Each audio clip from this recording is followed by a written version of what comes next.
नमस्कार, capital TV का खास शो राहुल का अग्निपथ देख रहे हैं आप। मैं हूं आपके साथ पूजा। आपको याद होगा कुछ महीने पहले राहुल गांधी ने लालू परिवार के साथ मिलकर सावन के महीने में मटन की रेसिपी तैयार की थी और उसका स्वाद चखकर वीडियो भी शेयर किया था, जिस वीडियो को लेकर राहुल गांधी विवादों में आए थे। बाद में लालू यादव और उनके परिवार की तरफ से काफी सफाई भी दी गई थी और अब नवरात्रि में तेजस्वी यादव ने मछली खाते हुए अपना एक वीडियो शेयर कर दिया है, जिसको लेकर वो भी फंस गए हैं। पर इन दोनों नेताओं के हिंदू विरोधी होने पर पीएम मोदी ने जमकर प्रहार किया। राहुल गांधी पर पीएम मोदी ने कड़ा प्रहार करते हुए कहा कि कांग्रेस और इंडी गठबंधन के लोग देश के बहुसंख्यकों की भावनाओं की चिंता नहीं करते हैं, उन्हें लोगों की भावनाओं के साथ खेलने में मजा आता है। एक व्यक्ति जिसे कोर्ट ने सजा दी है और एक जो जमानत पर है, एक अपराधी के घर पर जाते हैं और सावन के महीने में मटन का मजा लेते हैं और लोगों को परेशान करने के लिए वीडियो बनाते हैं। पीएम मोदी ने राहुल गांधी की तुलना मुगल से की है, तो कैसे पीएम मोदी ने राहुल गांधी को घेरा है, आज इसी पे चर्चा करेंगे। मेरे साथ स्टूडियो में मौजूद हैं कैपिटल टीवी के एग्जीक्यूटिव एडिटर राजीव जी। सर, आपका बहुत बहुत स्वागत है। राहुल गांधी का मटन वीडियो जिसे हमने अपने दर्शकों को भी दिखाया था, पर आज पीएम मोदी ने जो कड़ा प्रहार किया है, क्यों कांग्रेस पार्टी के तमाम नेताओं ने चुप्पी साध रखी है? क्योंकि किसी के पास बोलने के लिए कुछ है ही नहीं। प्रधानमंत्री नरेंद्र मोदी इन मुद्दों को सामने नहीं लाते हैं, कभी ऐसी प्रतिक्रियाएं नहीं देते हैं। लेकिन जब आपके अंदर इतना गुस्सा हो तो फिर उसे बाहर निकाल देना चाहिए। पीएम मोदी को भी ऐसा ही लगा कि ये लोग जो सनातन विरोधी हैं, ये जो चोर लुटेरों का गैंग है, ये लोगों को भ्रमित करने के लिए अफवाह उड़ाता है और अफवाह उड़ाने वाले ये लोग कुछ ऐसे लोगों को अपने आसपास रखे हुए हैं जो इनके लिए प्रोपेगेंडा करता है। अब ऐसे में अगर आप चुप रहते हो तो इसका मतलब आप बैकफुट पर हो, आपको अपनी बात रखनी पड़ेगी।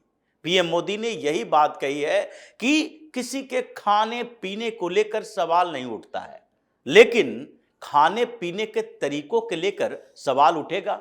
ये एक सामान्य व्यवस्था है, संस्कृति और धर्म जैसे है वैसे ही कानून व्यवस्था को समझना पड़ेगा। अगर कानून है और किसी को गाली देना अपराध है, और अगर कोई व्यक्ति अपने कमरे में बैठकर किसी को गाली दे रहा है तो क्या उसके लिए उस पर मुकदमा किया जा सकता है?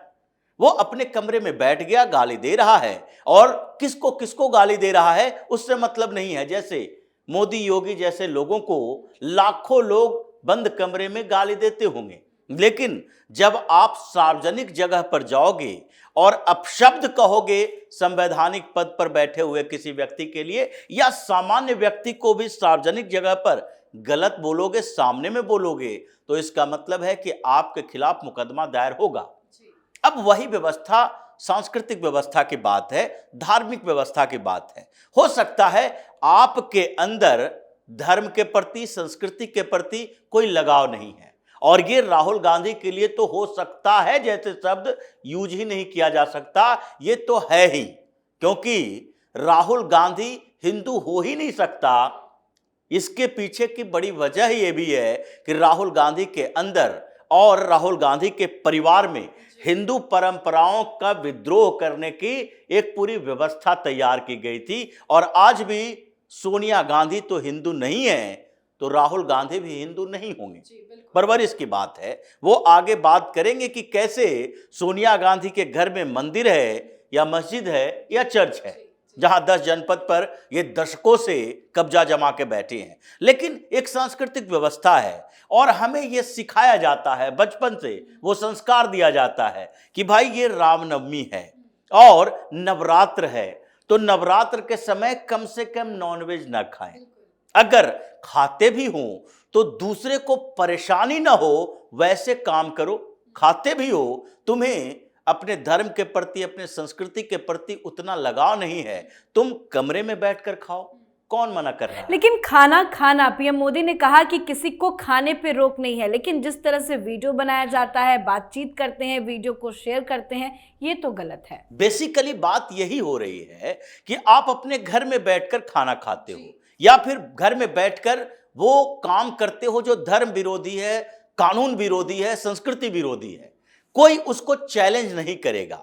लेकिन जब वही काम आप सार्वजनिक करते हो तो इसका मतलब है कि दूसरे को दुखी कर रहे हो, उसको चैलेंज किया जा सकता है। जैसे कानूनी तौर पर किया जा सकता है, वैसे ही धार्मिक तौर पर किया जा सकता है। और पीएम मोदी ने यही बात कही कि आपको लगाव नहीं है, ये तो सब लोग जानते हैं, लेकिन आपको अगर लगाव नहीं है तो दूसरे को दिग्भ्रमित तो मत करो, दूसरे को चिढ़ाओ तो नहीं कि देखो तुम तो उपवास रखे हो और हम लोग मटन खा रहे हैं, पार्टियां कर रहे हैं। ये राहुल गांधी तो बीफ पार्टी भी करता होगा, उसमें तो कोई दो राय नहीं है।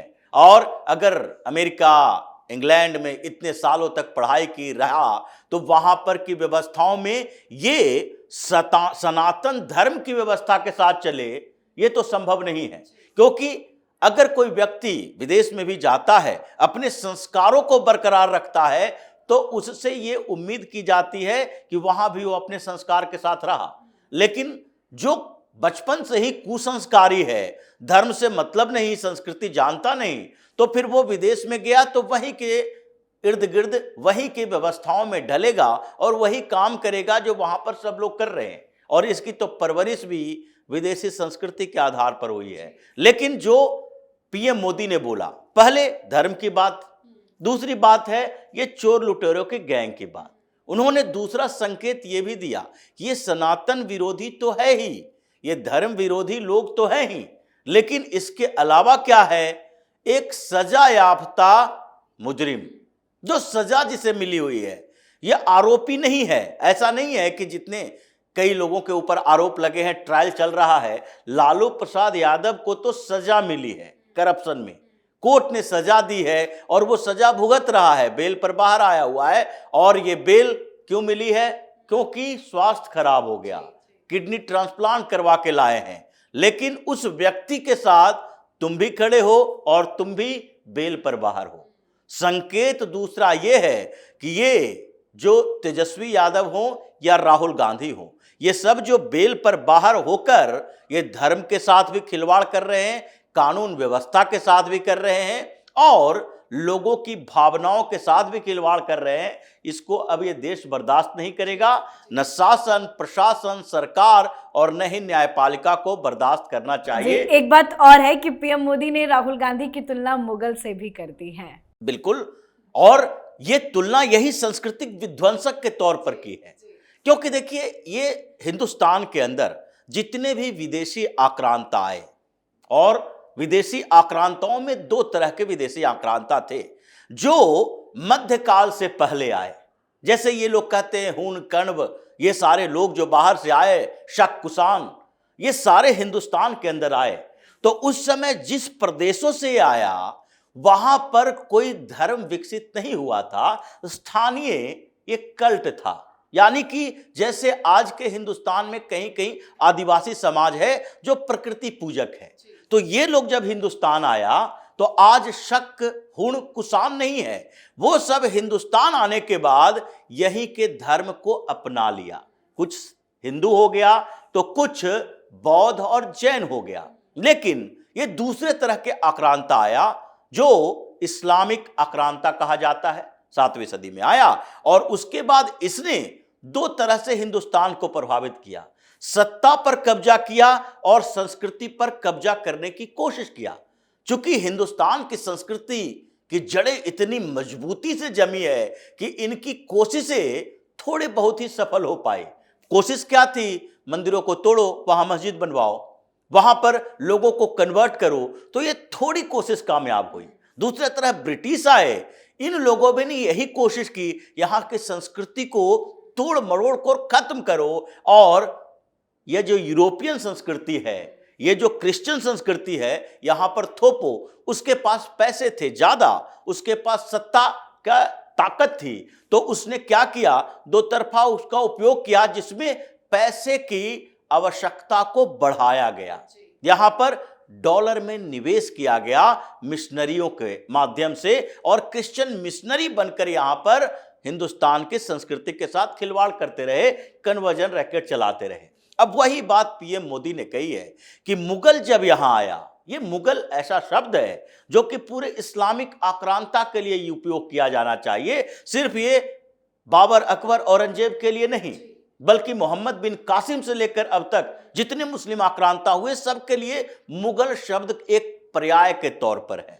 और उन्होंने यही कहा कि जब वो लोग आया तो सिर्फ सत्ता पर कब्जा नहीं किया, बल्कि सत्ता के बाद उसने क्या सोचा कि यहां की संस्कृति को प्रभावित करना है तो मंदिरों को तोड़ो, इन लोगों को कष्ट पहुंचाओ, तोड़ने की कोशिश करो।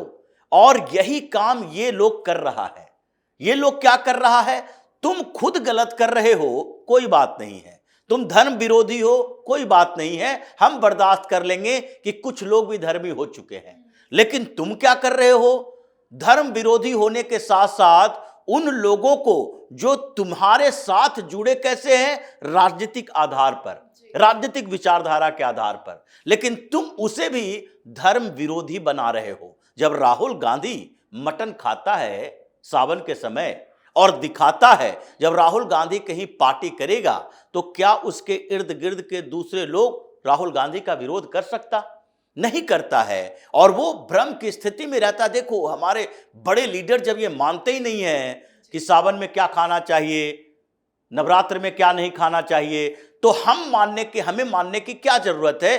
पीएम मोदी ने वही इशारा किया है, लेकिन सबसे बड़ा संकेत जो उन्होंने दिया वो चोर लुटेरों को फिर से जेल भेजने का, कि ये जो बेल का खेल चल रहा है, बेल पर जो बाहर है उसका बेल अब कैंसिल होने वाला है, चुनाव खत्म होने दो। ये जुडिशियरी का ये ज्यादा समय तक नहीं चलेगा, क्योंकि ऐसे भी ये जो उच्चतर न्यायपालिका है उसमें सुधार की बात सरकार के अंदर चल रही थी कि किसी को जमानत दी जाती है तो या तो आप जुडिशियरी के अंदर यह निर्धारित करो कि 1 साल में ट्रायल पूरा हो, या तो आप उस बेल को कैंसिल करो। मैक्सिमम अवधि होनी चाहिए किसी की जमानत की। ऐसा नहीं कि 2012 में मुकदमा हुआ, 14 से बेल पर राहुल गांधी, सोनिया गांधी चल रहा है, 24 हो गया। 10 साल तक कोई समस्या वैसे ही कैसे सुलझी नहीं हो सकती है? जबकि एक सजा होती है तो 2 महीना में उस सजा को सस्पेंड कर दिया जाता है। इस पर भी ट्रायल शुरू होना चाहिए, सुप्रीम कोर्ट उसको खत्म ही कर दे। बेल पर तो मोदी सरनेम मामले में भी है, कई और मामले में भी राहुल गांधी बेल पर है।